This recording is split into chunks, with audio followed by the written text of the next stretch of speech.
अभी जो सरकार ये जो करना चाह रही है ना, किसी को ये लगता होगा कि ये तो केवल सवर्णों के लिए है। शायद आप गलत सोच रहे हैं। ये कोई केवल सवर्णों को तो टारगेट कर ही रहे, साफ जाहिर हो रहा है। पर ये कहीं ना कहीं जो हिंदू संगठित हो गए ना, समाज जो हिंदू समाज संगठित हो गया ना, इसको तोड़ने की एक बहुत बड़ी साजिश भाई। जनरली तौर पे किसी संगठन को तोड़ने के लिए क्या किया जाता है, किसी एक उसमें से किसी एक को अच्छा कह दो, एक को बुरा कह दो,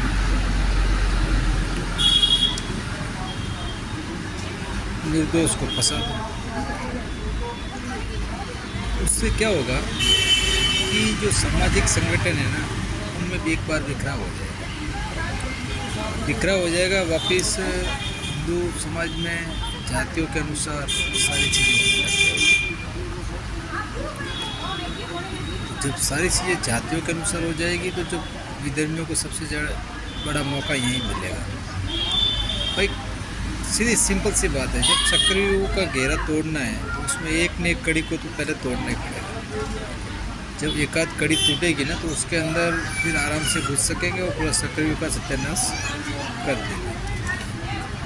किसी को अगर ये लग रहा है कि मुझे तो ये लग रहा है कि पूरा हिंदू समाज को आवाज़ उठानी चाहिए हर चीज़ में, क्यों भाई हमारे समाज के पीछे पड़े हो तुम। अगर कानून बनाने की अगर हिम्मत है सरकार में तो विधर्मियों के खिलाफ बना के बताओ एक बार, वो आप नहीं कर पाओगे। तो जब संगठन टूट जाएगा उसके बाद में ये हाल करेंगे हिंदुओं का कि कभी किसी ने सोचा भी नहीं होगा। जैसे कांग्रेस पार्टी विधर्मियों द्वारा हैक की गई पार्टी है पूर्ण रूप से, वैसे ही मुझे ऐसा लग रहा है कि पिछले 7-8 साल से इसको भी हैक कर दिया गया। हैक का मतलब इनके ऊपर कहीं ना कहीं से इतना दबाव आ चुका है कि ये केवल हिंदुत्व विचारधारा पे नहीं चल सकते। और फर्स्ट थिंग, सेकंड ये है कि कहीं ना कहीं मुझे ऐसा लग रहा है कि मोदी को ये लग रहा है कि मैं हूँ तो बीजेपी है, वरना बीजेपी नहीं है। और ये जाते जाते बीजेपी का पूरा सत्यानाश करके जाएगा और इसमें बीजेपी पार्टी को बहुत बड़ा नुकसान होगा। मुझे लगता है बीजेपी को पूरा ख़त्म ही करके जाएगा ताकि दोबारा कभी बीजेपी वापस नहीं आएगी। ये सत्य बात है। मेरा यही कहना है, समाज बिखर जाएगा, नेताओं छोरों के चक्कर में नहीं फंसना, क्योंकि ये नेता एक नंबर के दुष्टी हरामी होते हैं। सिर्फ एक सामाजिक तौर पर लोगों को बांट करके अपनी राजनीतिक रोटियां छः करने का काम करते हैं। और एक बार नेता बन जाते हैं ना, 1 करोड़ रुपया कमा लेते हैं। इनके कोई व्यापार धंधा नहीं चलता, पर ये जनता को लूटते हैं, जनता के पैसा होता है। तो जनरली तौर पर अगर देखा जाए ना तो नेताओं की एक तो रैली का इच्छा मत बनो। इनकी कमर तोड़ने का सबसे बढ़िया उपाय यही है, जब भी आए कभी नारा मत लगाओ, क्योंकि इन्होंने कभी आम जनता का भला किया ही नहीं। आम जनता का तो हमेशा नुकसान ही किया। इससे सामाजिक स्तर पे गरीबी बहुत बढ़ गई है। कोई भी नेता है ना, किसी भी समाज का भला नहीं कर सकता। मैं दावे के साथ कह सकता हूँ, मेरी बात माने या न माने, कोई भी नेता नहीं कर सकता। ये सिर्फ राजनीतिक रोटियां छेड़ने का काम करते हैं। जनता की गरीबी ये कभी दूर नहीं कर सकता। अगर जनता की गरीबी दूर कर ली होती तो कांग्रेस 70 साल तक इस देश में राज किया, उसके बाद में भी ये बार बार दलितों के ऊपर राजनीति करते तो दलितों का कभी भला नहीं कर पाई। ठीक है ना? हाँ ठीक है, ज़रूर कानून बना के दूसरी जातियों को दबाव में डाल रहे वो काम के, तो उससे भी उनका कोई पेट नहीं भरता ना। आखिर में तो पेट भरने के लिए तो पैसा चाहिए, कमाई चाहिए, इनकम चाहिए, वो नहीं हो पा रहा ना। कुल मिला के ये सब के सब चोर हैं नेता लोग, और ये कभी भी जीवन में किसी भी समाज का भला नहीं करेंगे। मेरी बात याद रखो दोस्तों, समाज टूट गया तो कुछ नहीं है, समाज से बढ़कर कुछ नहीं है। ये कानून एक्ट जब तक है तब तक एक सभ्य समाज शांत बैठा है। सही कह रहा हूँ। इसमें दो चीज़ होती है, या तो शांति खत्म या विधर्मियों का राज, दो ही चीज़ होगी। शांति खत्म होगी तो भी ये फैले जाएंगे सबके सब, अगर विधर्मियों का राज होगा तो भी फैले जाएंगे सबके सब। बात तो समझिए, समाज बहुत बड़ा है और इसका नुकसान समाज को झेलना है। हिंदुस्तान इतना पावरफुल होने के बाद में भी आज विश्व में कहीं भी नाम नहीं है। अगर किसी को ये लगता है ना कि हिंदुस्तान से कोई डरता है या कोई, नहीं भाई, गलत फहमी में आप।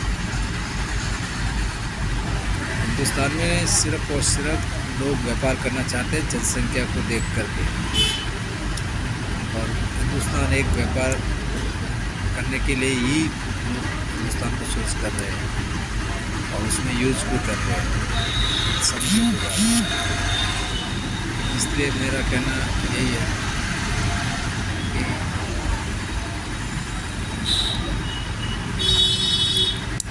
इन नेताओं के अभी चक्कर में का कुछ ना, ये आरामी है। और मैं कहता हूँ ये मोदी विधर्मी विचारधारा के साथ में पूर्ण रूप से जुड़ गया है, और इसने तो इतनी देश में गरीबी बढ़ा दी है, मैं क्या कहूँ। हालांकि मैं हमेशा इनका ही सपोर्ट करा बीजेपी का आज तक। बहुत दुख के साथ कह रहा हूँ कि वास्तविक तौर पर इन्होंने जो देश में गरीबी का जो हाल किया है, वैसे पहले कभी नहीं था। इतना गरीबी का हाल पूरा कर रखा है। आम आदमी परेशान है, आम व्यापारी परेशान है, सारा एक लोग परेशान है। न जाने ये बंदा क्या करता है, समझ नहीं आ रहा कुछ। और इतना घमंड इसके अंदर है, इतना घमंड नहीं होना चाहिए। घमंड किसी का भी नहीं रहा, राजा रावण का भी घमंड नहीं रहा। इनका घमंड ऐसा टूटेगा कि दुनिया हंसेगी और ये रोएगा।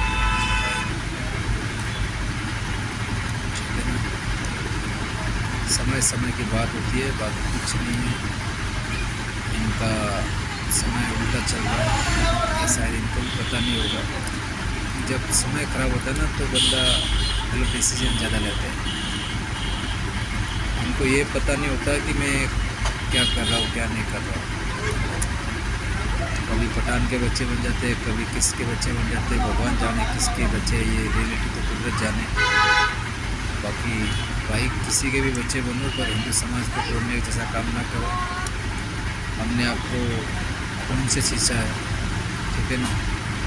आप ये मत भूलना कि हमने बीजेपी को जिताने के लिए क्या क्या हमको नहीं करना पड़ा, ये हमारी आत्मा जानती है, हम जानते हैं या भगवान जानता है। बस हमको किसी के सर्टिफिकेट की ज़रूरत नहीं है। पर हम याद रखना, हम जिस सीढ़ी से चढ़े थे वही सीढ़ी तुम्हें गिराएगी और डंके की चोट पे गिराएगी। या तो कानून वापस होगा या सरकार गिरेगी।